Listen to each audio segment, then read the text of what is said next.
SER Podcast. Si un día perdiera mi calma y mi paz, tú sabrías qué hacer y cómo ayudar.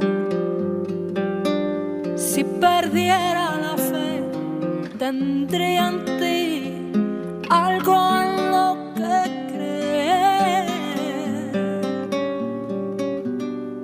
Pongo mi confianza en ti, tú no me dejarás, nunca me traicionarás. Dos impulsos y un solo ser, haciéndome pensar que puedo mantenerme en pie. Nunca perderé mi confianza en ti.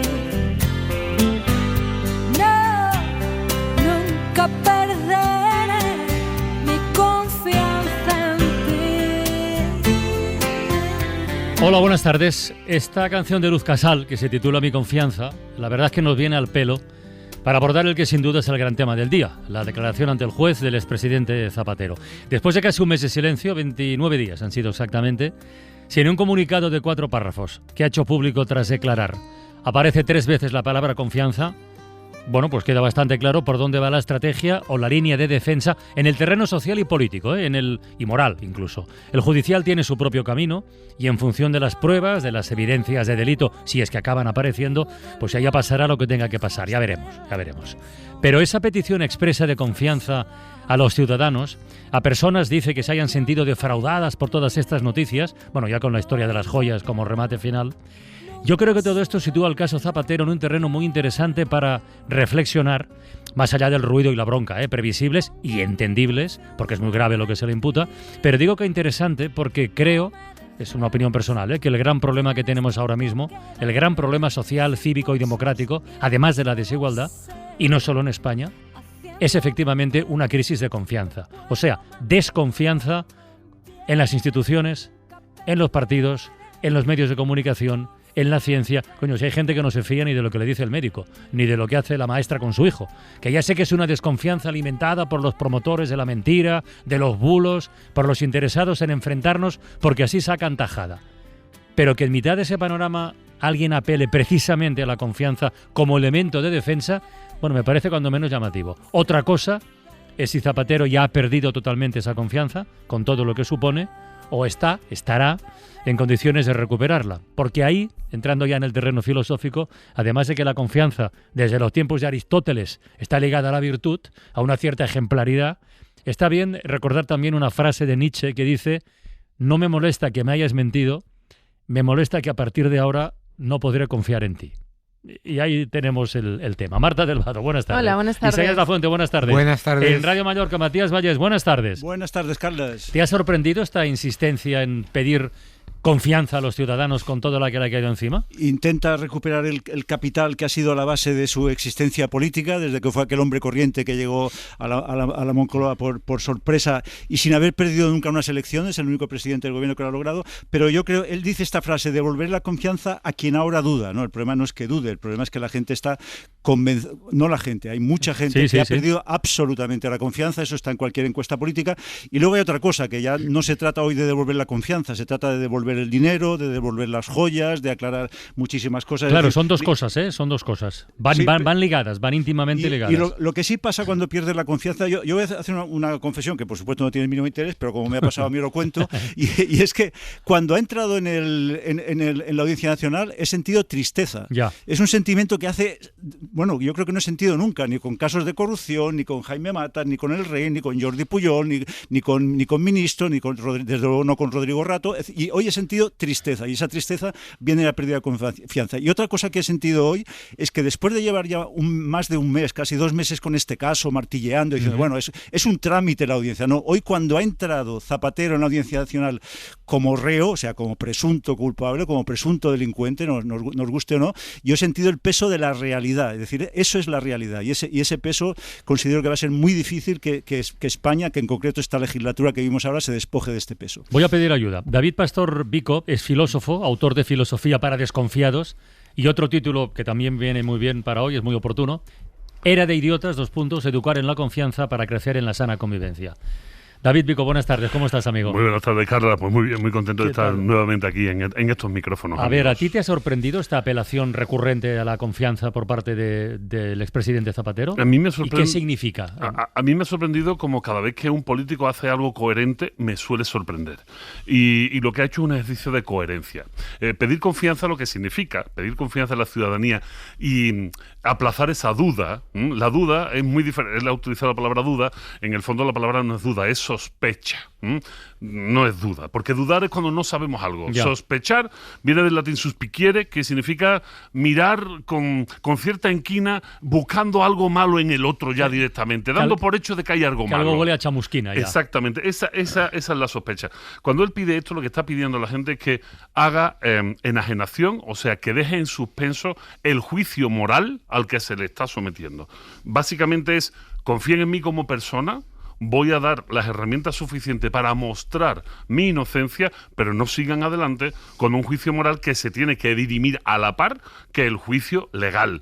Eso es lo que está pidiendo, y eso es muy coherente. Eso es, pongamos un pie en pared ante el juicio mediático, ante la catarata constante de la búsqueda de la noticia de que si tiene un quilate más o un quilate menos el collar. Vamos a parar porque yo voy a dar las herramientas. Claro, esto tiene sus pros, Carla, y tiene su contra. ¿Por qué? Porque está jugando la única carta que le queda, la de confíen en mí, soy inocente. Si no es capaz de demostrarlo, entonces lo que ha hecho es una inmolación. Pero ¿tú crees que es una... a ver, no tengo ni idea, ¿eh? ¿Cree que esto es para ganar tiempo o no? No. Vale. Si lo está haciendo para ganar tiempo, se acaba de suicidar hoy. O sea, si lo está haciendo para ganar tiempo, se ha suicidado hoy. ¿Por qué? Porque lo que está pidiendo la ciudadanía solo se puede dar una vez. Lo explicamos bien. ¿Qué es confiar? Confiar es saber que el otro o los otros harán lo que tú esperas que hagan. Lo que tú esperas que hagan en base a un código moral de conducta que aceptamos todos como sociedad. Pero esto no se queda solo en dar confianza, sino en recibir. Claro. Y no es recibir confianza, es recibir la acción que esperas. Por lo tanto, si él pide que confiemos en él tendrá que hacer lo que los demás esperamos que haga. O sea, que sea responsable y que cumpla con ese tiempo que nos está pidiendo. Que demuestre efectivamente que es inocente. Es la última petición que se puede hacer. Y si no lo cumple, es un cadáver ya. Claro, es que pedir confianza no es como pedir un favor. Tú me pides confianza y yo necesito que me des una explicación. Necesito entender todo lo que está pasando sobre la sospecha esta que te están acusando desde los jueces hasta los policías. Claro. Y esto, compartiendo la tristeza de Matías, me hace pensar, tú me pides un acto de fe que confíe en ti, pero claro, si yo confío en ti, eso implica que tengo que dudar de la sospecha de un juez y de la policía. Eso sería el siguiente paso. El paso de ahora no es ese, eso sería adelantarnos. El paso de ahora es, dejemos en suspenso el juicio moral. Permítanme que demuestre que soy inocente. Si soy capaz de demostrar que soy inocente, cuidado, porque todo este caso de Zapatero, comentaba yo hace poco en otro foro, es una gran hecatombe política, ética, sobre todo para las izquierdas. Pero si el caso Zapatero no es caso, si no hay caso, entonces sí vamos a tener una grandísima hecatombe a nivel judicial, a nivel político, a nivel democrático. Claro. Porque decía Platón que no hay mayor injusticia que la justicia simulada. Esa es la mayor injusticia. Pero tú hablas de una inmolación, David. Yo creo que la inmolación se produce, por ejemplo, cuando él hace una tasación de 30.000 euros para unas joyas que valen más de 30.000 euros, y no vamos a dar ninguna cifra. Cuando él se relaciona con un personaje como Julito Martínez o como los responsables de Plus Ultra. Tampoco, es decir, basta conocer detalles de su comportamiento para decir qué hacía Zapatero exactamente con esta gente. Para mí la nota es como si el antiguo Zapatero contemplara al nuevo Zapatero y nos dijera, no, renovad el antiguo Zapatero. Y eso no pasa, lo vemos continuamente en el matrimonio. Entonces, lo que te quería preguntar es, ¿no sería mejor partir de una desconfianza generalizada y no ser tan confiado? Es decir, ¿hemos pecado de confiados con Zapatero? La pregunta tiene coco y huevo, pero es que no podemos partir de la desconfianza, porque partir de la desconfianza es partir del inmovilismo más absoluto. Y anula la convivencia. Anula por completo la posibilidad de convivir. Decía de la Cortina magistralmente en uno de sus libros en cómo explicar la ética, para qué sirve la ética, decía que la confianza es el pilar y posibilitador de la ética. Si no hay confianza en la sociedad, no hay sociedad. Por lo tanto, partir de una desconfianza sistemática es quedarnos quedarnos todos encerrados en casa. Es no salir a la calle para nada. O sea, es inmovilismo absoluto. De todas maneras, David, claro, acabas de decir que no hay que partir de la desconfianza, pero por otro lado, has dicho que Zapatero tiene que demostrar su inocencia. Y claro, un Estado de Derecho es el Estado el que tiene que demostrar la culpabilidad. Y ahí entramos en el terreno de los tiempos. Y claro, el asunto es que a lo mejor dentro de 10 o 12 años Zapatero sale inocente, claro, o no culpable. Pero en estos 12 años no estará muerto porque no se habrá suicidado, pero sí que estará, digamos, en estado en la unidad de cuidados intensivos. Déjame preguntar por los plazos. Miguel Ángel Campos, buenas tardes. Hola, buenas tardes. Ya sé que es muy complicado hacer cálculos con estos asuntos, pero y más en la Audiencia Nacional. Ya, pero tantos años como dice Isaías, no. Va para largo. O no se sabe. Va para largo, a priori. Es cierto que el juez José Luis Calama es un juez singular. Quiero decir que es un juez muy minucioso, muy trabajador, que es muy rápido en sus instrucciones, pero son temas complejos que requieren comisiones rogatorias internacionales, que requieren una averiguación, una comprobación, que no depende exclusivamente de la capacidad de la justicia española para poder llevar a cabo, poder ejecutar esas pesquisas, y todo eso retrasa mucho los plazos. Estamos hablando, por supuesto, de meses antes de decantar definitivamente esta causa hacia un sentido o el otro, sino años. Bueno, y esta es la perversión del sistema que estamos fomentando. Un sistema que lo que busca constantemente es el espectáculo sobre cualquier cosa y que va demandando actualidad y noticia y carnaza para poder tener mantenida a una población que estamos alimentando emocionalmente y no desde la razón. Pero yo hago esto y se llama información, porque claro, es que yo no doy carnaza. O sea, porque claro, es que siempre yo creo que somos los perros guardianes de la democracia los periodistas, pero a veces exageramos en la autocrítica. Lo que decía Isaías para mí es muy importante decir, supongamos que sea absuelto de todo, de las joyas, de cualquier consideración, tráficos, contrabando, que menudas acusaciones, pero tenemos un precedente, Carles, Juan Carlos I, está absuelto de todo, lo ha lavado moralmente, hemos recuperado la confianza en él, ni siquiera está en España, por cierto que Sánchez exigió a la Zarzuela que actuara, y yo creo que aquí lo peor que ha ocurrido no es lo de la carnaza. Está absuelto porque es inviolable. Exactamente, pero lo cierto es que está suelto. Y porque pagó. Y porque pagó 5 millones de euros en 2 regularizaciones extemporáneas. Está suelto. Sí. En el caso del rey emérito quedó claro que había defraudado a Hacienda. Sí, y lo que ocurre es que, convenientemente avisado por la Fiscalía, sin abrir un procedimiento penal en su contra, no hubo una acusación formal de fraude fiscal que interrumpiera los plazos para poder regular administrativamente ese fraude, pues Juan Carlos I aprovechó esa situación para poder presentar 2 regularizaciones extemporáneas, con lo que estaba reconociendo que efectivamente se había cometido ese delito del que no llegó a ser nunca acusado. Yo no haría comparaciones, si no hace falta, si es suficientemente grave lo que está ocurriendo. Sí. Exactamente, y en esta yo había hecho una comparación, el PSOE podría aprender mucho de la defensa que hizo Cabo Verde. O sea, Cabo Verde frente a España se defendió radicalmente, o sea, solo hizo que defenderse, no hizo nada más, pero conservó la elegancia. Fue un partido tremendamente bien jugado, sin violencia, patadas, sin desbarcarse. Pues, aquí patadas hay.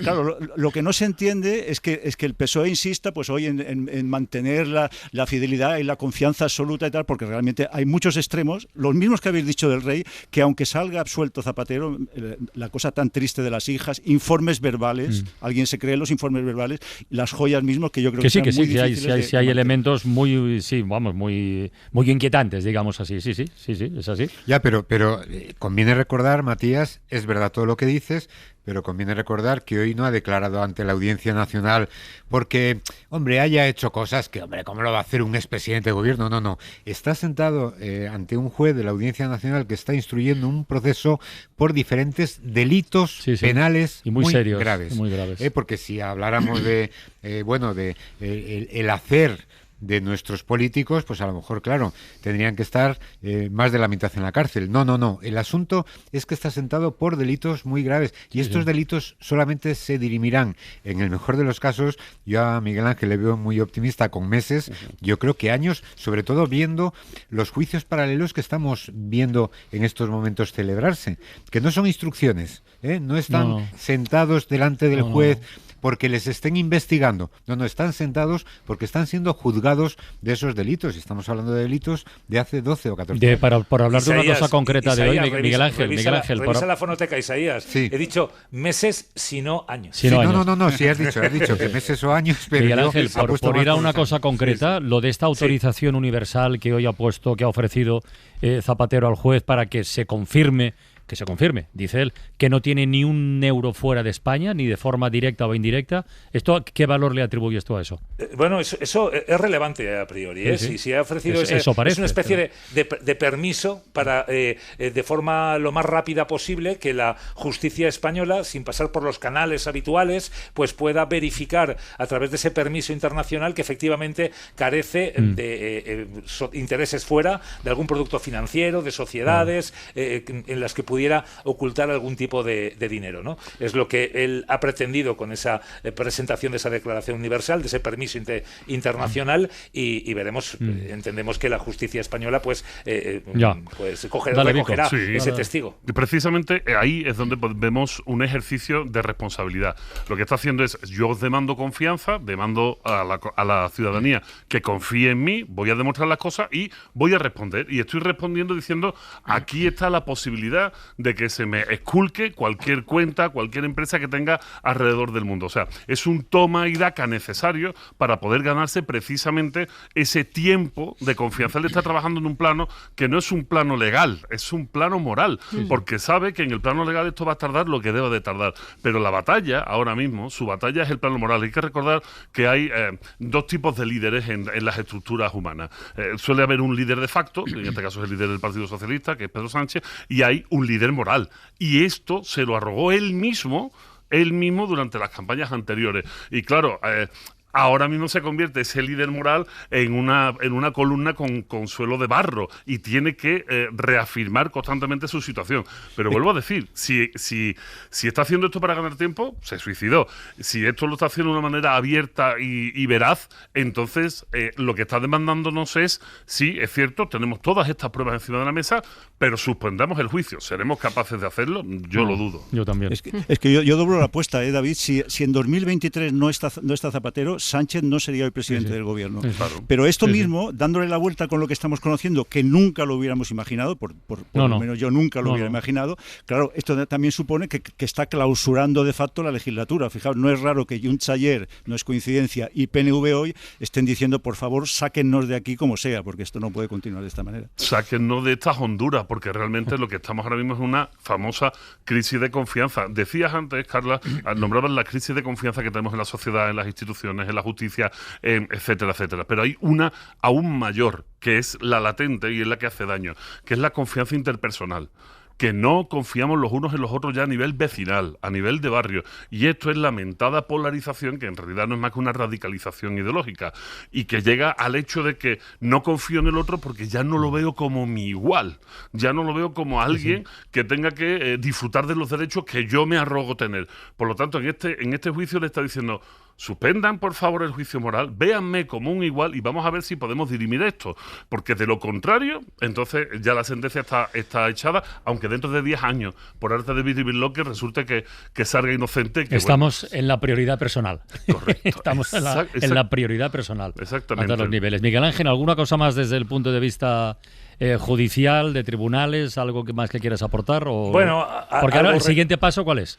El siguiente paso, bueno, según ha dicho el propio Zapatero al juez, en una semana o 10 días va a poder acreditar, bien de forma personal o a través de una diligencia complementaria, presentación de papeles, a través de documentos o de testimonios, la procedencia de las joyas, que es por donde el juez ha empezado en ese interrogatorio muy minucioso y que ha llevado todo el peso el propio magistrado, hasta el punto de que su abogado, como ya ha consumido el juez todos los temas, pues prácticamente solo le ha preguntado 10 minutos, ha empezado por las joyas.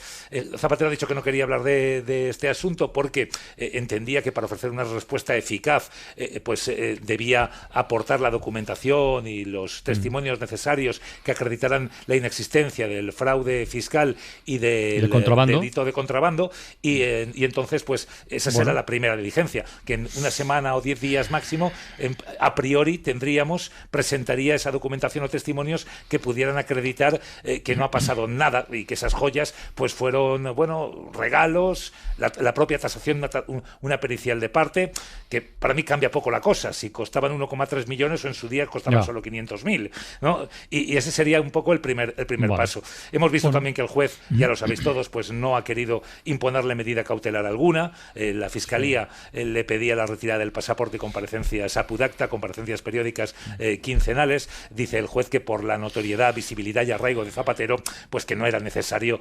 el aplicar cualquier medida cautelar para conjurar un riesgo de fuga que considera inexistente. Lo que sí que ha dicho el juez, y esto también es hasta cierto punto normal, y sobre todo en la primera declaración, que en su comparecencia de hoy Zapatero no ha logrado desvirtuar ni uno solo de los indicios de criminalidad hasta ahora expuestos por el magistrado.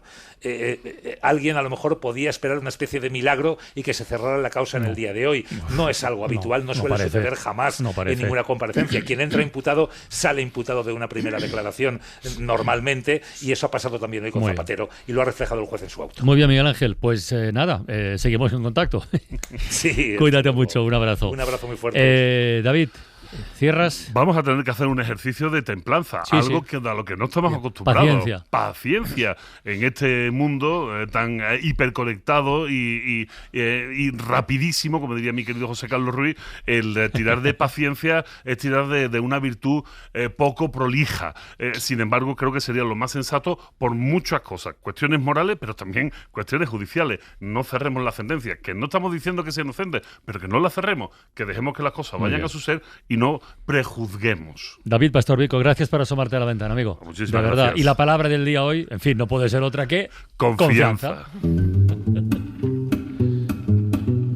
La palabra del día, con Isaías Lafuente. Bueno, la palabra confianza la hemos manejado mucho en los últimos días. Nos la han pedido hasta los jugadores de la selección española ante el primer tropiezo mundialista. Confianza pidió ayer la directora de la Guardia Civil en el Senado, y hoy ha pedido confianza a Zapatero tras declarar ante el juez. La palabra nos conduce al verbo latino confidere, que nos habla de creer en una doble dirección. Alguien nos pide que lo creamos y espera a su vez que lo hagamos. Por eso la confianza nombra hoy en general la esperanza que tenemos en algo o en alguien, pero también la intimidad que surge entre quienes se guardan fidelidad, de cuya relación brotan las confidencias, y también la seguridad que uno tiene en sí mismo. En otros ámbitos, estas voces latinas pisan terrenos más resbaladizos. En el policial, por ejemplo, el confidente no es de fiar, al menos para una de las dos partes. En el personal, el exceso de confianza nos hace a veces ser muy poco fiables, y en el judicial, el encausado que confía salir indemne en ocasiones abandona el tribunal con fianza, estas voces separadas, esa cantidad que impone el juez precisamente porque no se fía. Sucede también con la presunción de inocencia, un derecho sagrado que asiste a quien precisamente está siendo investigado porque se le presume culpable de un delito. Bueno, así de traviesa, ya lo vemos cada día, es la lengua. La Ventana, en Ser Podcast. Aquí seguimos asomados a la ventana con Isaías Lafuente, Marta del Vado y un servidor en los estudios centrales de la cadena SER, en el estudio Carlos Llamas, en Radio Madrid, y en Radio Mallorca, Matías Vallés. Matías, ¿dispuesto a hacer números una semana más? Siempre es pedagógico. Con Santiago Niño Becerra, vamos allá. Hacemos números con Santiago Niño Becerra.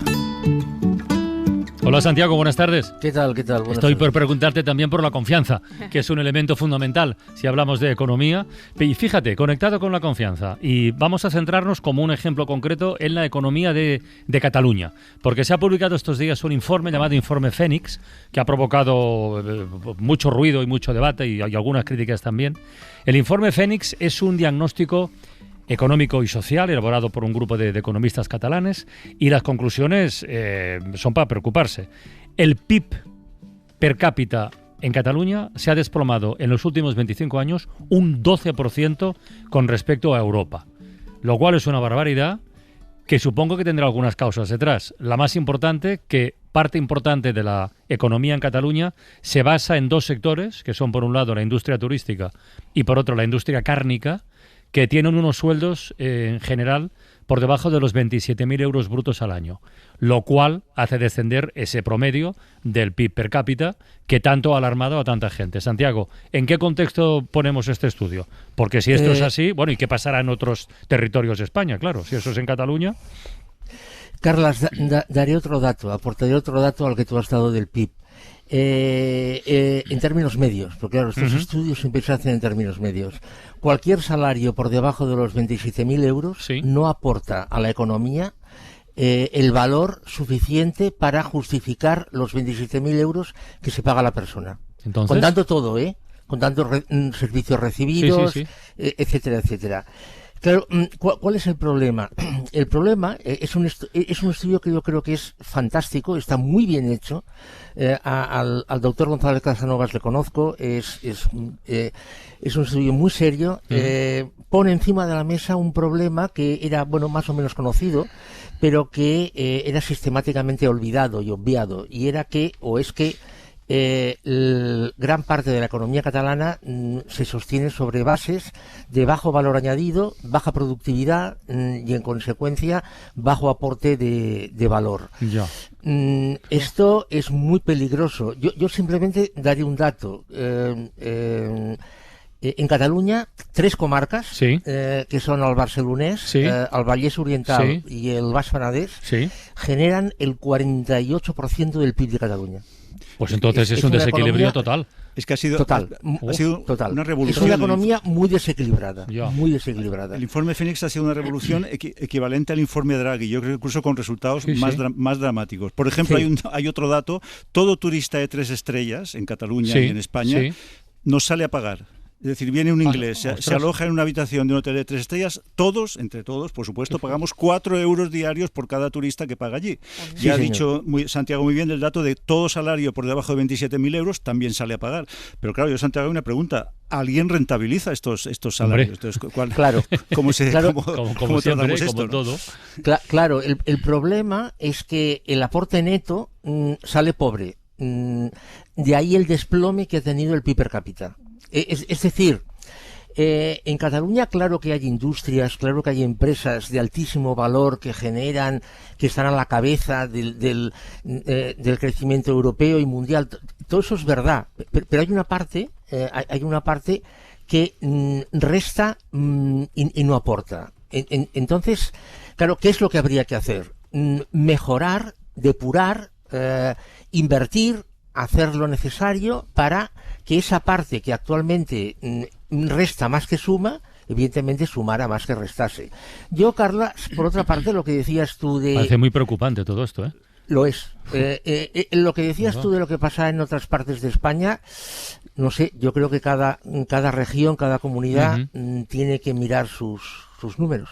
Ya, pero mira, hablando de números, y a lo mejor el cálculo es muy complicado, yo lo planteo casi como a nivel de párvulos. Si esos salarios por debajo de 27.000 euros resulta que nos salen a pagar a todos, para entendernos, como decía Matías, esos sectores, el turismo por un lado, la industria cárnica en el caso de Cataluña por otro, ¿qué tanto tienen de beneficios como para no poder mejorar en un porcentaje suficiente los salarios para que no nos toque pagar? Eso habría que hacer ese cálculo también, sí, claro. Evidentemente. Yo creo que esto tiene bastante que ver con lo que ha apuntado Matías sobre el turismo. Claro, el gran problema que tiene Cataluña, que tiene España, es que a todo el turismo lo mete en el mismo saco. Ya. Y claro, todo el turismo no es igual. El turismo, pues hay de varios tipos, su nivel de gasto es distinto. Sí.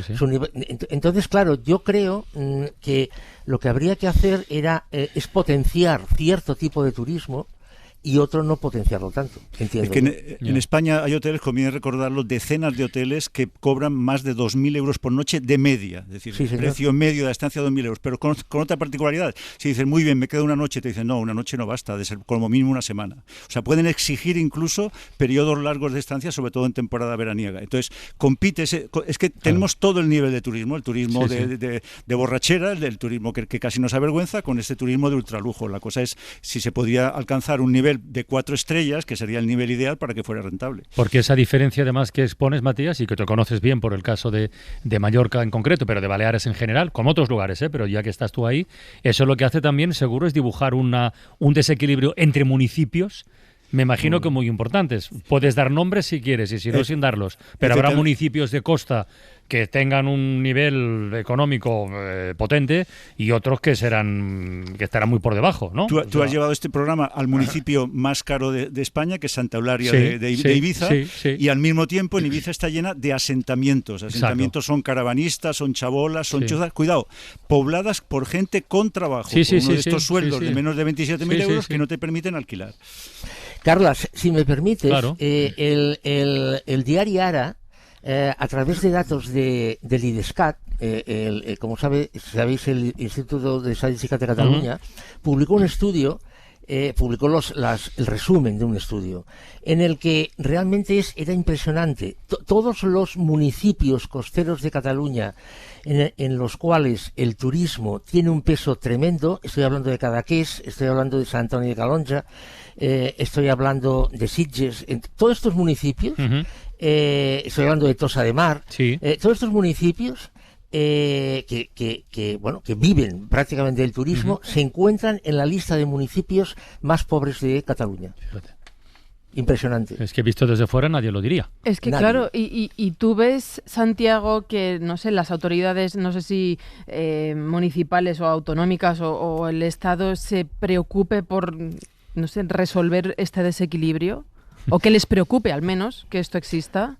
Yo, Marta, volvemos a lo que otras veces hemos comentado. Yo lo que veo es que en España, en Cataluña, hay dos relatos. Uno es el relato oficial, que se ocupa del PIB global y se ocupa del número de personas total inscritos en la Seguridad Social. Que eso va Ese muy es bien. Un relato. Claro. Y el otro relato es la renta per cápita, la renta disponible, la pobreza infantil. Sí. De ese relato no se ocupa El nadie. día a día de la gente, claro. Exactamente, el día a día de la gente. De ese relato no se ocupa nadie.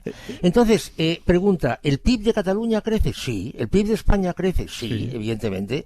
Pero luego bajas al ajuste fino y claro, no entiendes como en Cadaqués, no sé, los que los conozcáis, pues ya sabéis de qué hablo. Cadaqués, En Cadaqués te extraña que tengan una renta que está 5.000 euros, una renta media, disponibles después de impuestos, una renta media disponible 5.000 euros por debajo de la renta media de Cataluña.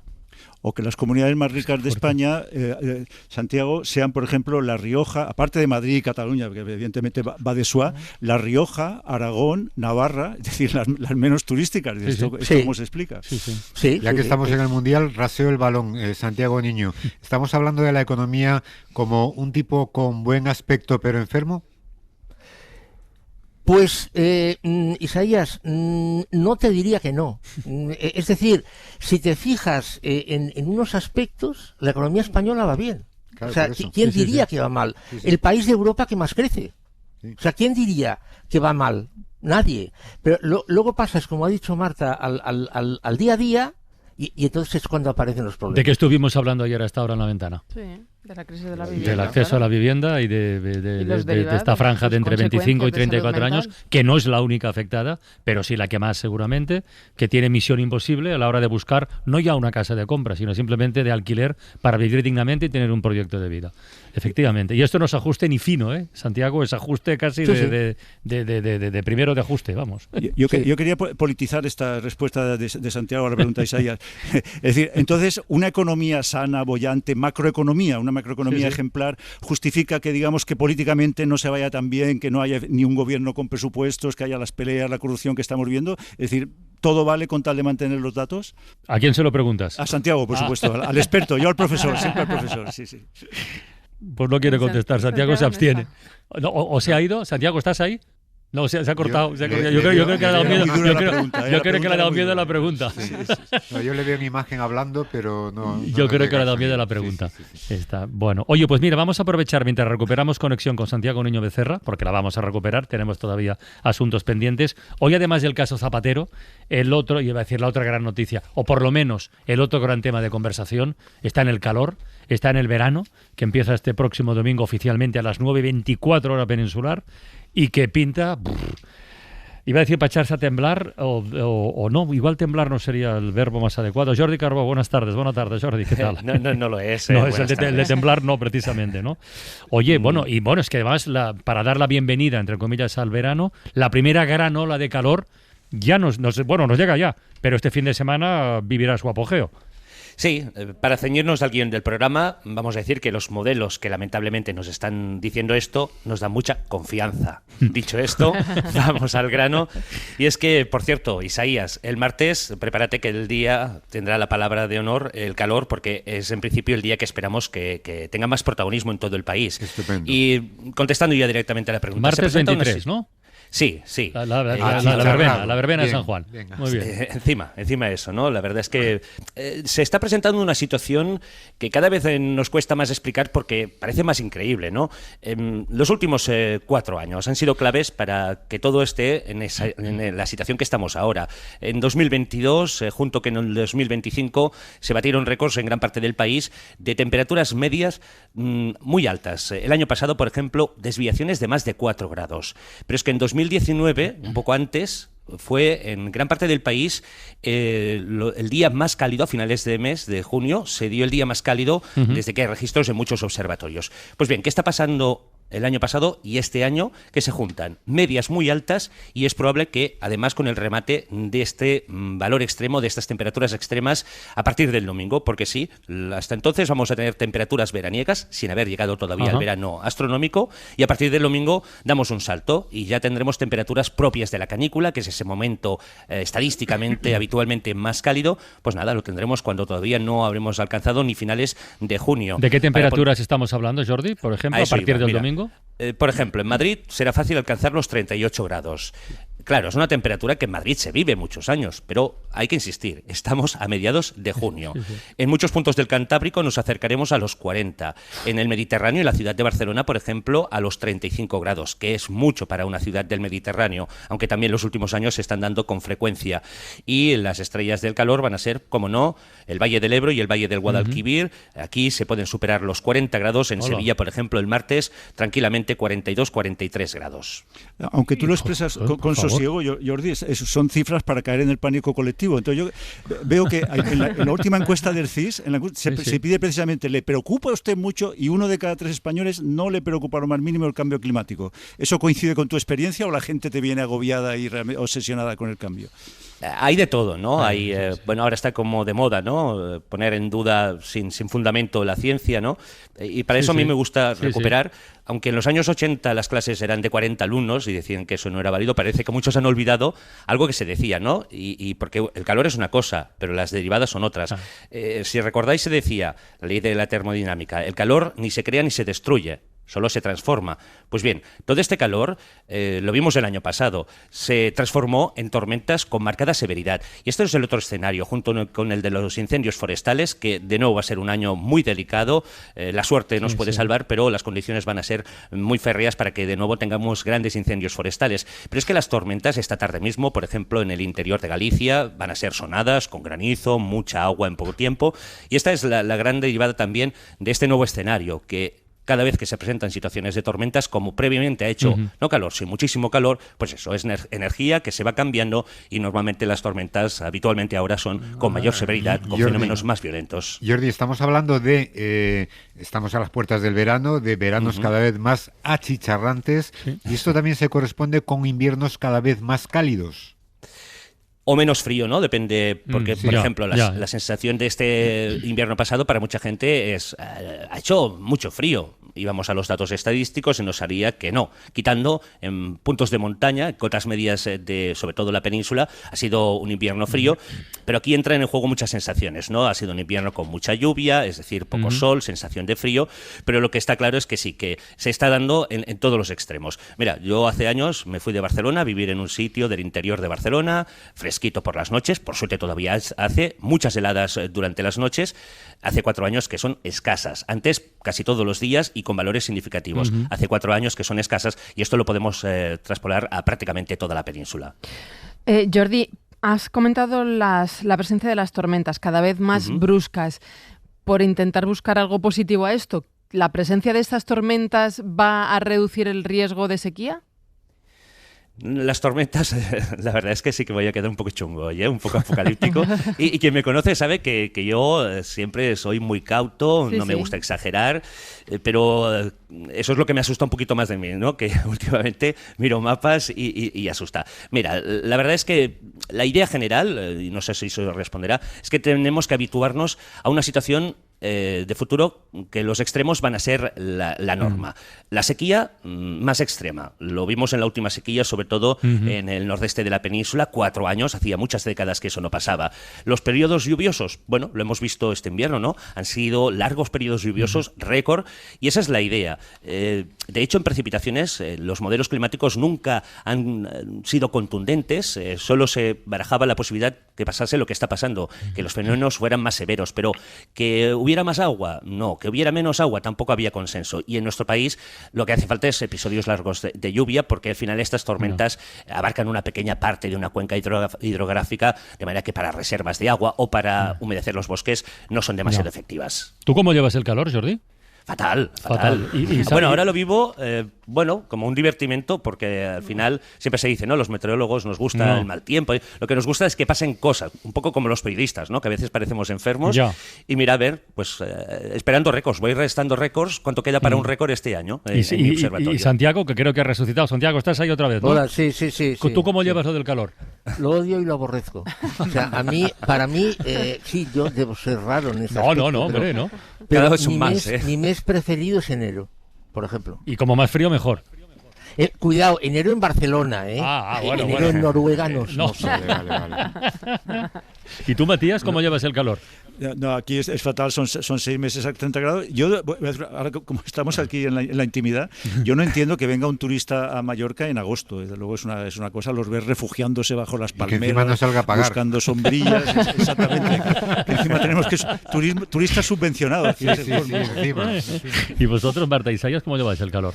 A mí me gustaba, pero cada vez menos. No sé si es la edad. Yo prefiero el frío porque se combate mejor.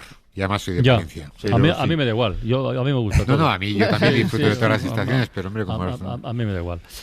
Jordi Carbó, bueno, pues nada, seguiremos informando, ¿sí o no? Sí, mucha piscina, ya sabes, mucho gazpacho, mucho zumo, mucha fruta y nada, queda menos para el próximo no invierno. Un abrazo, Jordi. Santiago, no te marches, que ahora continuamos, ¿eh? Venga. Bien. La Ventana, con Carlas Francino. Y todavía haciendo números con Santiago Nuño Becerra y con algún asunto del ámbito internacional que en los 2 o 3 minutos que nos quedan yo querría abordar. Por ejemplo, el acuerdo de paz que está todavía por acabar de concretarse, Irán, Estados Unidos, reapertura del estrecho de Hormuz. Mucho hemos hablado estas últimas semanas, Santiago. Si hoy mismo terminara la guerra, ¿cuánto tiempo tardaríamos en recuperar el precio del barril de petróleo, el precio de la energía, el transporte, etcétera, etcétera? ¿Dónde nos sitúa esto, en tu opinión? Bueno, a ver, suponiendo que el viernes se firme lo que sea que se haya de firmar y se abra el estrecho de Hormuz, o sea, habrá que, todos los expertos apuntan que para que las cosas me refiero, precio del petróleo, precio de los fertilizantes, precio de la energía, etcétera, etcétera, vuelvan a los lugares que estaban antes del 28 de febrero, pasarán meses. ¿Por qué? Bueno, pues porque hay meses, quiero decir, dicen, entre 60 y 90 días. como mínimo. ¿Por qué? Bueno, en primer lugar, las reservas, que se han ido tirando de reservas, se han de recuperar. Sí, sí. En segundo lugar, abrir el estrecho de Hormuz no es abrir una puerta. La primera pregunta es, ¿hay minas o no hay minas? Si hay minas hay que quitarlas, claro, para que haya una auténtica apertura. Navegación segura, claro. Exacto, una navegación segura. En tercer lugar, todas las tensiones logísticas que se han generado y que han afectado a los stocks de materias, etcétera, etcétera, se han de solventar, se han de solucionar. Lo que tiene que suceder, entiendo yo, es que, centrándonos en el tema del petróleo, es que lentamente vayamos viendo que los precios van descendiendo. Me olvido de estas subvenciones que dice el gobierno que va a continuar con ellas o no, etcétera, etcétera, O sea, al margen de esto. O sea, el precio de mercado del petróleo lentamente tiene que ir resolviéndose. Lo que pasa es que, claro, delante de esto te encuentras con auspicios que han hecho los expertos sobre provisiones y precios de alimentación, y apuntan a que en el segundo semestre del año los precios de alimentación de media van a aumentar el 7%.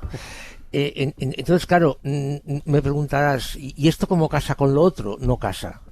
Entonces, es una situación realmente compleja. Fíjate que hemos empezado hablando de confianza. Dale, Matías. Sí. No, decía que si sube el precio del petróleo, sube el cambio climático. Y lo que te quería pedir, dices los precios de alimentos, ¿hay riesgo de una hambruna? ¿Se contempla el riesgo de una hambruna en los foros económicos? A ver, Matías, cuando hablas de hambruna, ¿te estás refiriendo a Suecia o a Sudán? Claro. Suecia, claro. Sí. No, en Suecia no, evidentemente no. Es decir, lo que va a pasar es que los precios, aunque suban, en países desarrollados se dejará de gastar en otra cosa para gastar en lo que es esencial. Por ejemplo, al principio del programa has apuntado, Carlas, que ayer hablasteis del tema de la vivienda. Sí. Bueno, los jóvenes, un dato que liga con esto, el 47% de los jóvenes dedican a vivienda más alimentación el 50% de sus ingresos. Entonces, claro, ¿qué es lo que sucederá? Se reducirá el precio, el consumo de otras cosas para consumir o para hacer frente a los gastos esenciales. Muy bien, o muy mal. Santiago, hasta la próxima semana. Vale. Para no perderte ningún episodio, síguenos en la aplicación o la web de la SER, Podium Podcast o tu plataforma de audio favorita.